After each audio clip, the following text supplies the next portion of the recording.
bit chilly, but gorgeous out. Figured we go over here and take a look at the blueberry and raspberry patch and see how that's doing, and then take a look at what we got to finish up on the chicken coop. Everything seems to be doing fine. Luckily, those have not started to sprout or anything yet. Looks like they're still staying dormant, which was my worry with this random cold we had come in. The blueberry one down here is the one I'm most nervous about, but it seems to be doing all right. I don't know how well you can see it on camera, but this little branch here is kind of green, so I was afraid it might have came out of dormancy and might have been affected by the cold. So for what I have left to do with the chicken coop to get it ready to put the babies in is the door here. I've got to take this off, screw it to the door frame that I built, and then hang it back up. You can see down here, this is what the issue we have, and depending on the weather, it would start bowing out even more. So by putting on the frame, that should take care of that issue. Once I'm done with that, I'll just set up the inside for the chickens. And then all we have left for the year for the chickens is just finishing up the run, which will be just throwing netting or something over the top of it to keep the hawks out. And then I have one more spot that I need to replace chicken wire. All right, so here's where we're at now. We have our door, which is the plywood that we were trying to fix. And now we got our door frame. It worked out pretty well. I did have to tear out a piece of trim that went right here. I had to tear that out because I had made the frame a little bit, I don't even know if it was that I made the frame too wide or just with the warped 2x4 that I ended up using was just making it a little snug, but everything is closing and opening fine. Except for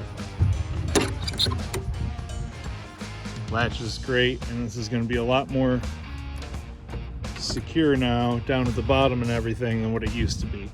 So all we have now is set up the inside with the feeders and such, and we will be good.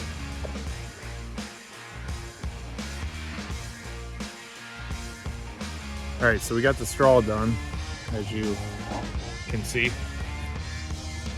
Now, the straw that I used there is very finely ground. I bought that from Family Farm and Home. It was like $10 a bag. It's pricier than what I was able to get bales of straw for, but convenient as I didn't have time to pick any up. So the next step, I'm just going to be hanging up the feeders, the water, and then I will also be hanging a heat lamp in here still, as they are kind of small and we got a little bit colder weather coming up. All right, we got everything set up. We got the water, a heat lamp I'm just gonna run for a little bit, and we have the feeder over there. So now it's time to start moving the babies out here. I had a time lapse of me not throwing, but gently placing the baby chickens inside of the coop. Unfortunately, my phone decided it wanted to stop recording. Don't know why. However, I did end up finishing it. So we got the baby chickens moved into their new home now. This is the first time I've ever just put babies straight into there. So I had to keep an eye on them, make sure they're warm enough and whatnot. Usually when they get big enough, I had a chicken tractor I built that was not the best. After lugging that thing around with how heavy I made it, there's a lot of other ideas I came up with. So next year, maybe I'll end up having a video on how to do a chicken tractor that will be a lot better than the one I had already built. I'll go ahead and give you guys a little bit of footage of the babies. The little ladies have found their new home. So we got all 18 of them in here. They're just kind of huddling up right now. I'm sure they're still a little scared, but they all seem to be doing well. They're all staying together.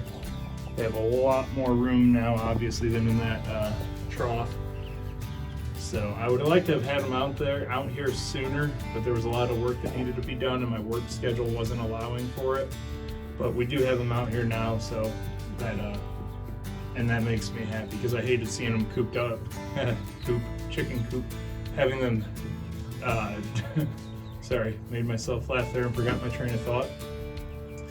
I hated having to see them all cramped up inside of that pen, but now that I have them out here, I can tell they're a lot happier, which makes me happy, because happy hens lay awesome eggs, as I'm sure any of you who have chickens know.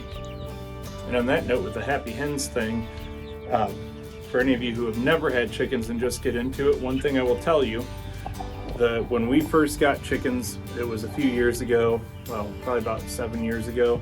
We had them in town. I said it in a previous video, didn't work out very well. I didn't know what I was doing. I didn't have a good setup. Then while we had them, it became illegal in the town I'm from to have them in town. So that's when we handed them off to a friend of mine. What I can tell you is the first time we got eggs from them, they had an orange yolk, and that weirded me out because I'd never seen that before. I'd only had store-bought eggs. Just so you guys know, if you do get chickens and you have orange yolks, you know that means you have a happy, stress-free chicken. That's the color they're supposed to be. That pale yellow from store-bought eggs is not what they're supposed to look like. That's a highly stressed chicken.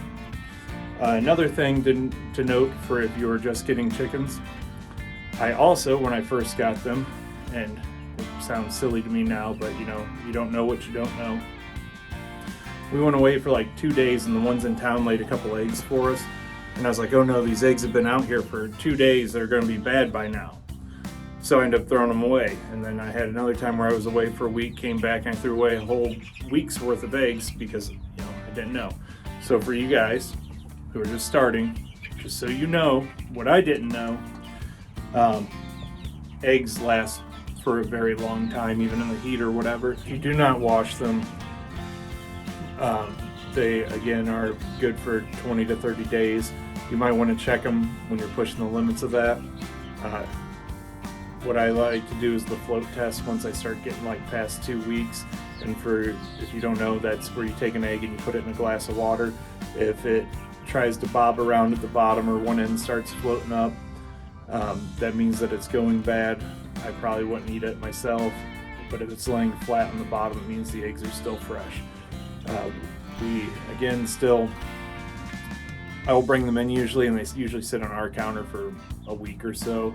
When I get time, I'll go through and wash all the eggs I've collected, and then I put them in cartons in the refrigerator. It's just how we like to do it. So anyway, please like, share, and subscribe.